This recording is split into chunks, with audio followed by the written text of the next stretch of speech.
it seems though that in the United States we are seeing a flattening of the curve, and we are seeing Dr. Fauci, who seems very credible, right? That he's lowering the death expectation. By all accounts in the media, it seems to be working.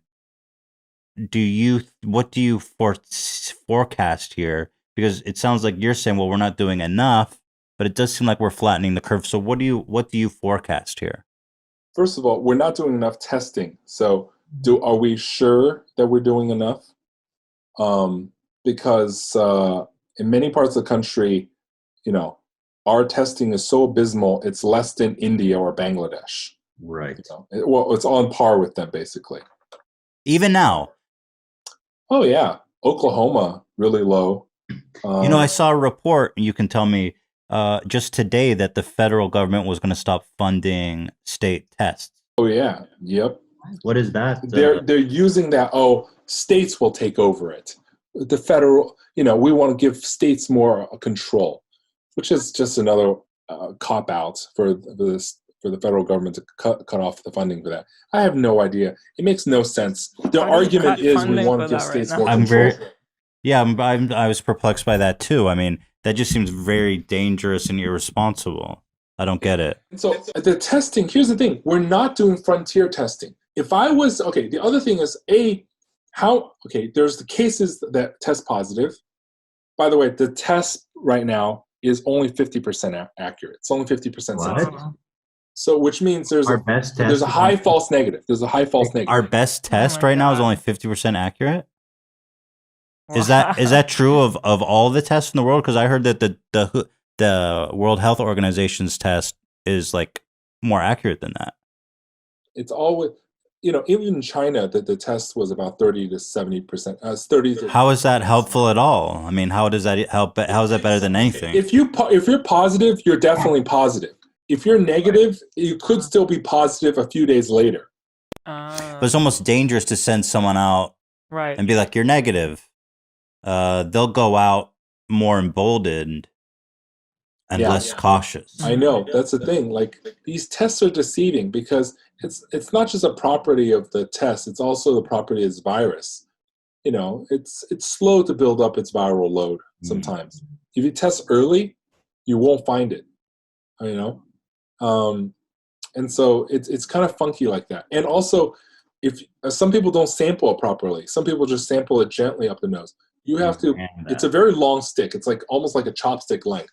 You have to put it in up your nose and then twist it horizontal to go all the way back to like up back here. Does it hurt? And not everyone does it properly, and so it sounds awful. Yeah. And if you don't do it properly, you don't get a positive test because this virus lives in your nasal pharynx. So why is it that if somebody breathes on me, I get corona, but the doctor's got to jam a rod all the way down my nose to get it breathing? On you because you bring it up from there. You cough, you talk. Can you not cough on it? Yeah, can I cough on this thing? You shake your vocal cords and you shake some particles loose to make sound out of your mouth. I've also heard the ventilator is no walk in the park either. That going on a ventilator is actually a very traumatic physical experience on the body. Is that true? Oh, really? Yeah, it is. It's and sometimes they actually say you should use a lower pressure because they're using too high pressure on it. What they do is they jam a tube into your lungs, right? So it's not jam it through your vocal. It's like the intubation trick is to get it through your vocal cords without destroying your vocal cords. Yeah. So that's why they have to use that like long, like little curved thing. Are you unconscious when you're ventilated? Usually. So it's pretty. People say, "Oh, we need ventilators," but they don't understand how severe. It's a life-saving. Yeah. It's a life-saving equipment. Yeah, I know. Look, this virus is bad, and so we know the testing is imperfect. We're not doing frontier testing like Korea and and Iceland did so much testing. They did frontier testing and as well as asymptomatic testing, right? And so these kind of testing allows you to like nip it in the bud early, contact trace early, stop this spread. Because by the time you have shortness of breath, and go into, let's just say it's 1 week on average. Again, some people are longer than 2 weeks incubation. 1 week incubation on average. And then you have 1 week of fever and cough. And then on your second and a half week, then you start developing shortness of breath. And then you go to the hospital, maybe midway through that week. You already infected 10 and you've people. already been infecting so many other people, potentially.